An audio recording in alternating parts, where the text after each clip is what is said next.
বুয়েটের এক ছাত্রীকে ধর্ষণের অভিযোগে সভাপতি শ্রীশান্ত রায়কে আটক করেছে চকবাজার থানা পুলিশ। এর মধ্যে অভিযুক্তকে বহিষ্কার করেছে বিশ্ববিদ্যালয়ের প্রশাসন। এ নিয়ে বিস্তারিত জানাতে আমাদের সঙ্গে বুয়েট ক্যাম্পাস থেকে যোগ দিচ্ছেন সহকর্মী বনি ইবনে কামাল।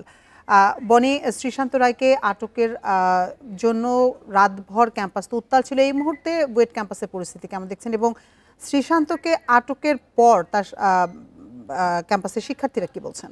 আমরা যদি বুয়েটের এখনকার পরিস্থিতি বলতে চাই, আমরা কিন্তু দেখছিলাম যে গতকাল রাত 12টার পর থেকেই একেবারেই এই যে ধর্ষণ বিরোধী যে আন্দোলন, সেই আন্দোলনে উত্তাল হয়ে ওঠে পুরো বুয়েট ক্যাম্পাস। এবং বুয়েট ক্যাম্পাসে এই যে আন্দোলন, এই আন্দোলনের প্রেক্ষিতে যেটি আমরা দেখতে পাই যে অভিযুক্ত যে শিক্ষার্থী শ্রীশান্ত রায়, তাকে সাময়িক বরখাস্ত করা হয়।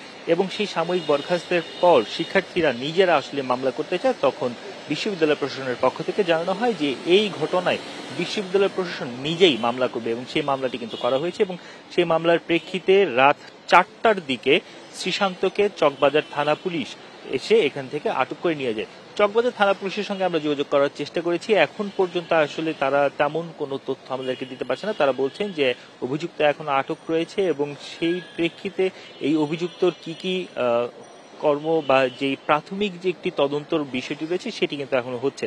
প্রাথমিক জিজ্ঞাসাবাদ হবে, তারপরে আসলে এই যে পুরো যে প্রক্রিয়া, বিচারিক প্রক্রিয়া, আদালতে তোলা এবং আদালতে তোলার পর রিমান্ড চাওয়া অথবা জেলে প্রেরণ, সেই বিষয়গুলো শুরু হবে।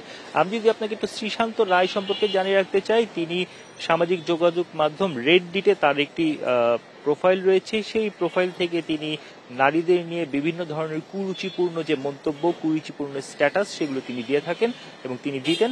তার পাশাপাশি মুসলিম বিদ্বেষী বা ইসলাম বিদ্বেষী যে কথাবার্তা, সেই কথাবার্তাগুলো কিন্তু তিনি সেখানে একদম জোরে সোরে প্রচার করতেন। এবং সেইটার যে স্ক্রিনশট বা তার যে প্রোফাইল, সেই প্রোফাইলগুলো আমরা ঘুরে দেখেছি, আমরা দেখেছি সেই ধরনের এগুলো রয়েছে। যদিও সেই প্রোফাইলটি একটি ছদ্মনামে খোলা, উইকলি সার্ভিস নামে সেই প্রোফাইলটি খোলা, এবং সেই প্রোফাইলটি যে এই শ্রীশান্ত রায়, সেই বিষয়টি কিন্তু দাবি করেছে তার যারা সহপাঠী রয়েছে বা তার হলের অন্যান্য যারা শিক্ষার্থী রয়েছেন, তারা কিন্তু এমনটি জানিয়েছেন। তার হলের কয়েকজন শিক্ষার্থীর সঙ্গে আমি কথা বলার চেষ্টা করি, এবং তারা বলছিলেন যে তারা দীর্ঘদিন ধরে ধারণা করে আসছিলেন এই প্রোফাইলটি আসলে শ্রীশান্ত রায় তিনি চালান, এবং এটি যখন আসলে প্রমাণিত হয়, তারা এক ধরনের প্রমাণ পায় যে এটি শ্রীশান্ত রায়ের প্রোফাইল। তারপরেই কিন্তু এই যে আন্দোলন, সেই আন্দোলনটি আসলে একটি বড় টার্ন নেয় এবং বেগ পায়। তার প্রেক্ষিতেই গতকাল রাত্রে 10টার পর থেকে এই আন্দোলনটি ধীরে ধীরে দানা বাঁধতে শুরু করে, এবং যেটি রাত 12টার পরে একেবারেই ক্যাম্পাস জুড়ে ছড়িয়ে পড়ে। ধর্ষক মুক্ত ক্যাম্পাস চাই, এরকম অসংখ্য স্লোগান, এই জাতীয় অসংখ্য স্লোগান দেওয়া হয় তখন।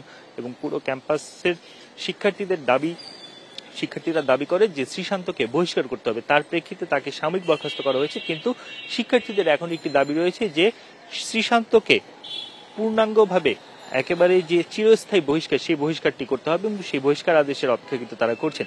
এখন পর্যন্ত আমরা যদি বুয়েটের পরিস্থিতি বলতে চাই, বুয়েটের পরিস্থিতি কিন্তু আমরা দেখতে পাচ্ছি শান্ত আছে। শিক্ষার্থীরা রাতভর আন্দোলন করার পর এখন তারা এখানে আর অবস্থান নিচ্ছে না বা এখন পর্যন্ত কোনো আন্দোলন করছে না। আজকে এবং আগামীকালকের মধ্যে শ্রীশান্তকে স্থায়ীভাবে বহিষ্কারের বিষয়ে একটি সিদ্ধান্ত হতে পারে। সেই সিদ্ধান্ত হওয়ার পর শিক্ষার্থীদের প্রতিক্রিয়া হয়তো পুরোপুরিভাবে জানা যাবে। এখন পর্যন্ত আমাদের কাছে যতটুকু তথ্য রয়েছে, চকবাজার থানায় শ্রীশান্ত আটক রয়েছে, এবং তাকে পরবর্তী যে প্রক্রিয়া, সেই প্রক্রিয়ার দিকে পুলিশ কাজ চালিয়ে যাচ্ছে। বুয়েট ক্যাম্পাস থেকে সবশেষ তথ্য জানাচ্ছিলেন সহকর্মী বনি ইবনে কামাল।